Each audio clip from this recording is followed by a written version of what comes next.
नमस्कार दोस्तों, ये video editorial compilation for mains का पार्ट है। आप प्लेलिस्ट में जाके एडिटोरियल की वीडियोस पेपर वाइज और टॉपिक वाइज देख सकते हो। और अगर आप दिसंबर 2019 के बाद की वीडियोस को देखना चाहते हो तो वीडियो के नीचे मौजूद ज्वाइन बटन की सहायता से आप मेंबरशिप को ज्वाइन कर सकते हो। चलिए डिस्कशन स्टार्ट करते हैं। आप जीएस पेपर 2 के इस टॉपिक से आर्टिकल को रिलेट कर सकते हो। ये आर्टिकल लिखा गया है प्रवीण चक्रवर्ती के द्वारा। 1982 में M.G. रामाचंद्रन मुख्यमंत्री थे तमिलनाडु के, और वो चाहते थे कि मिड डे मील स्कीम का लाभ मिले 52,000 स्कूल्स में 70 लाख बच्चों को। इससे ना सिर्फ हंगर को हम दूर कर सकते हैं बल्कि इससे स्टूडेंट्स का जो इनरोलमेंट है स्कूल्स में वो भी बढ़ेगा। लेकिन देखो, मुश्किल ये थी कि अगर मिड डे मील स्कीम को इतने बड़े स्केल पर एक्सपेंड किया जाता है तो 150 करोड़ रुपए एक्स्ट्रा चाहिए, लेकिन इतना रेवेन्यू तमिलनाडु के पास नहीं था।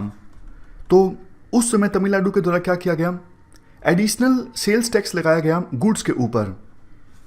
तो एडिशनल सेल्स टैक्स की सहायता से 150 करोड़ रुपए इकट्ठे किए गए और मिड डे मील स्कीम को सफल रूप से इंप्लीमेंट किया गया तमिलनाडु में, और इसकी वजह से लिटरेसी रेट जो थी तमिलनाडु में बहुत ज़्यादा इंप्रूव हुई। 1981 में लिटरेसी रेट थी तमिलनाडु में 54%, जो कि 2011 में बढ़ के हो गई 83%। ये देखो एक एग्जाम्पल है कैसे कोई स्टेट अपनी इनोवेशन का यूज़ करके सफलतापूर्वक किसी स्कीम को इंप्लीमेंट कर सकता है अपनी प्रॉब्लम के हिसाब से। क्या आज के समय में ये पॉसिबल है? नहीं, आज के समय में ये पॉसिबल नहीं है, क्योंकि देखो सेल टैक्स अब जीएसटी के अंदर आता है। कोई स्टेट अपनी मर्जी से अभी सेल्स टैक्स नहीं लगा सकता। अगर किसी स्टेट को सेल्स टैक्स लगाना है तो जीएसटी काउंसिल के पास जाना होगा। अगर जीएसटी काउंसिल इजाज़त देता है तभी ऐसा पॉसिबल है, अदरवाइज ऐसा पॉसिबल नहीं है। अब आप सोच के देखिए, देखो सभी स्टेट्स की समस्याएं अलग अलग हैं।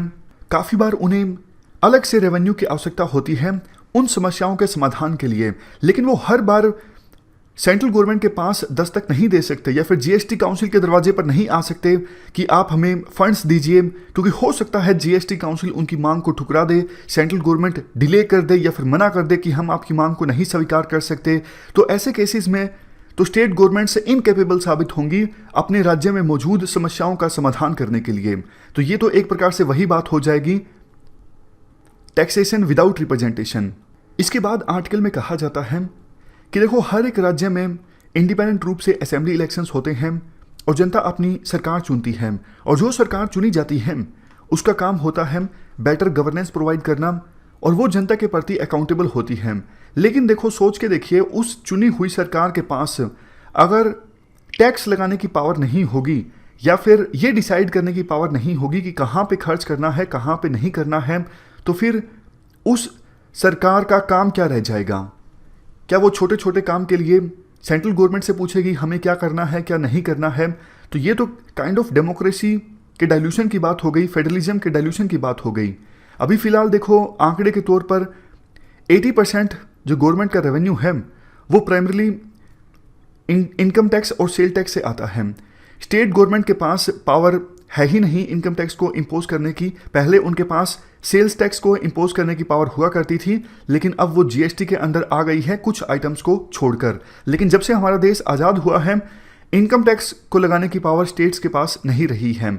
एग्रीकल्चर पर इनकम टैक्स लगाया जा सकता है, लेकिन उससे कोई खास रेवेन्यू प्राप्त होता नहीं है। तो राइटर यहाँ पे बोलते हैं कि इनडायरेक्ट टैक्स को लगाने की पावर थोड़ी बहुत जो थी स्टेट्स के पास वो भी चली गई जब से जीएसटी आया है। सेंट्रल गवर्नमेंट के द्वारा बड़ी बड़ी बातें बोली गई कि कोऑपरेटिव फेडरलिज्म इससे आएगा, इससे रेवेन्यू बढ़ेगा, स्टेट्स का भी सेंटर का भी, हम आपस में कोऑपरेट करेंगे। तो कोऑपरेटिव फेडरलिज्म के नाम पर सेंट्रल गवर्नमेंट ने स्टेट्स की टैक्स लगाने की पावर पर कब्जा कर लिया है। अब स्टेट्स के पास ना तो इनकम टैक्स लगाने की पावर है ना ही सेल्स टैक्स लगाने की पावर है। और इसके बाद अब आप ध्यान से सुनिएगा, सेंट्रल गवर्नमेंट यही नहीं रुक रही है। अब बातें इस प्रकार से की जा रही हैं कि एक एक्सपेंडिचर फंड इस्टेब्लिश किया जाए। राइटर के द्वारा कहा जाता है सेंट्रल गवर्नमेंट यही नहीं रुक रही है। अब सेंट्रल गवर्नमेंट का कहना है डिफेंस स्पेंडिंग के लिए, जैसे एयरक्राफ्ट खरीदे जाते हैं या फिर हमारे डिफेंस पर जो खर्चा होता है उसके लिए एक फंड इस्टेब्लिश किया जाए और उस फंड में स्टेट गवर्नमेंट्स भी कंट्रीब्यूट करें। समझ गए? अभी तो देखो डिफेंस पर सिर्फ सेंट्रल गवर्नमेंट के द्वारा खर्चा किया जाता है, स्टेट गवर्नमेंट्स के द्वारा नहीं किया जाता है। लेकिन सेंट्रल गवर्नमेंट का कहना है डिफेंस पे जो स्पेंडिंग होती है उसके लिए एक एक्सपेंडिचर फंड इस्टेब्लिश किया जाए और उस एक्सपेंडिचर फंड में स्टेट गवर्नमेंट भी कंट्रीब्यूट करें। तो राइटर का कहना है स्टेट गवर्नमेंट्स के पास ऑलरेडी कम पैसा होता है, अब सेंट्रल गवर्नमेंट नेशनलिज्म के नाम पर अलग से एक एक्सपेंडिचर फंड इस्टेब्लिश करना चाहती है और बोलना चाहती है स्टेट गवर्नमेंट्स को आप भी कंट्रीब्यूट कीजिए। हम भैया कहाँ से कंट्रीब्यूट करेंगे, हमारे पास ऑलरेडी कम पैसा है और हम रोते रहते हैं, आप हमें बोल रहे हो और भी पैसा दीजिए। तो एक प्रकार से राइटर बोलते हैं सेल्स टैक्स की पावर तो पहले ही ले ली सेंट्रल गवर्नमेंट ने कोऑपरेटिव फेडरलिज्म के नाम पर, अब नेशनलिज्म के नाम पर एक्सपेंडिचर की पावर भी हमसे लेना चाहती है सेंट्रल गवर्नमेंट। सेंट्रल गवर्नमेंट ने एक और प्रपोजल रखा कि एक एक्सपेंडिचर काउंसिल इस्टेब्लिश की जाए, जैसे जीएसटी काउंसिल को इस्टेब्लिश किया गया है। वो एक्सपेंडिचर काउंसिल गाइड करे विभिन्न स्टेट्स को कि कहाँ पे आप खर्च कर सकते हो, कैसे आपको खर्च नहीं करना चाहिए। तो राइटर बोलते हैं अगर ऐसा हो जाता है तो फिर तो चीफ मिनिस्टर के पास ना तो टैक्स लगाने की पावर होगी ना ही खर्च करने की पावर होगी। जैसे इंपीरियलिज्म में कोई चुना हुआ मुख्यमंत्री होता है, ठीक वैसी ही सिचुएशन हो जाएगी हमारे देश में राज्यों के मुख्यमंत्रियों की। नेक्स्ट पॉइंट ये बोला जाता है कि देखो देश बहुत बड़ा है, देश में बहुत सारी डाइवर्सिटी है, सिर्फ दिल्ली से देश को गवर्न नहीं किया जा सकता है। बेशक हमारे देश में पॉलिटिकल मोनोपोली है, लेकिन कल्चरल डाइवर्सिटी काफ़ी ज़्यादा है, समस्याएं अलग अलग रीजन्स की अलग अलग हैं और उन समस्याओं को एड्रेस करने के लिए इनोवेशन चाहिए। लेकिन आप जिस प्रकार का सिस्टम इंपोज कर रहे हो, इनोवेशन की जो संभावना है वो नील हो जाती है। और इस प्रकार से फिस्कल फेडरलिज्म में अगर टेंशंस आती रही, मतलब सेंटर और स्टेट के बीच इन इश्यूज पर अगर टेंशंस क्रिएट होती रही, तो इसके गंभीर परिणाम हमारे देश को भुगतने पड़ सकते हैं। हमारी जो यूनिटी है वो भी प्रभावित हो सकती है। कल को कुछ राज्यों में, जैसे साउथ के राज्यों में, एक प्रकार से नाराजगी पैदा हो सकती है कि हमसे टैक्स ज़्यादा लिया जाता है लेकिन हमारे पास पावर्स नहीं है गवर्न करने की। तो इससे तो हमारे देश की जो यूनिटी है वो प्रभावित हो सकती है। इसका एक टेंजिबल सॉल्यूशन राइटर ये देते हैं, स्टेट्स को पावर दी जाए इनकम टैक्स को इम्पोज करने की। जैसा हमने शुरुआत में डिस्कस किया, जब से देश आज़ाद हुआ स्टेट्स के पास पावर नहीं है इनकम टैक्स को इम्पोज करने की, सिर्फ एग्रीकल्चर टैक्सेस को इम्पोज करने की पावर है, लेकिन उससे ज़्यादा रेवेन्यू प्राप्त होता नहीं है। जबकि बड़ी जो फेडरल डेमोक्रेसीज हैं, फॉर एग्जांपल यूएसए, वहाँ पर प्रोविंसेस के पास यानी लोकल गवर्नमेंट्स के पास पावर है इनकम टैक्स को इम्पोज करने की। तो हमारे देश में भी अगर इलेक्टेड स्टेट गवर्नमेंट्स के पास ऐसी पावर होती हैं तो उनके पास अच्छा खासा रेवेन्यू आ सकता है और एक्सपेंडिचर भी अपनी प्रायोरिटीज़ के हिसाब से वो डिसाइड कर सकते हैं किन चीज़ों पर खर्च करना चाहिए, किन चीज़ों पर नहीं खर्च करना चाहिए। दिल्ली से ये सब चीज़ें नहीं डिसाइड हो सकती क्योंकि ग्राउंड रियलिटी का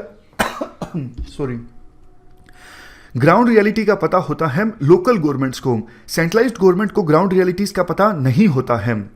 लास्ट में एक बात ये बोली जाती है, देखो यूनिटी और यूनिफॉर्मिटी में डिफरेंस होता है। यूनिफॉर्मिटी का मतलब होता है एक रूपता, मतलब पूरे देश में सेम सा कल्चर हो, सेम सी चीज़ें हों। यूनिफॉर्मिटी की आवश्यकता नहीं है हमारे देश में, हमारे देश में आवश्यकता है यूनिटी की। जबकि देखो अगर डाइवर्सिटी काफ़ी ज़्यादा हो तो उसमें भी यूनिटी आ जाती है। जैसे क्रिकेट का मैच होता है तो सारा देश एकजुट हो जाता है, पाकिस्तान के साथ टेंशन्स क्रिएट होती हैं तो सारा देश एकजुट हो जाता है। तो सेंट्रल गवर्नमेंट को आवश्यकता है यूनिफॉर्मिटी पे ध्यान मत दें। ऐसा ना सोचे कि सेंट्रल गवर्नमेंट की एक ही टैक्स होना चाहिए पूरे देश में, एक ही कल्चर होना चाहिए, एक ही लैंग्वेज होनी चाहिए। इस चीज़ की आवश्यकता हमारे देश में नहीं है। हमारे देश में आवश्यकता है यूनिटी की, यूनिटी इन डाइवर्सिटी की, जिससे हमारा देश एकजुट रहे, आगे बढ़ता रहे। इस डिस्कशन में फिलहाल इतना ही है। Thank you very much for discussion.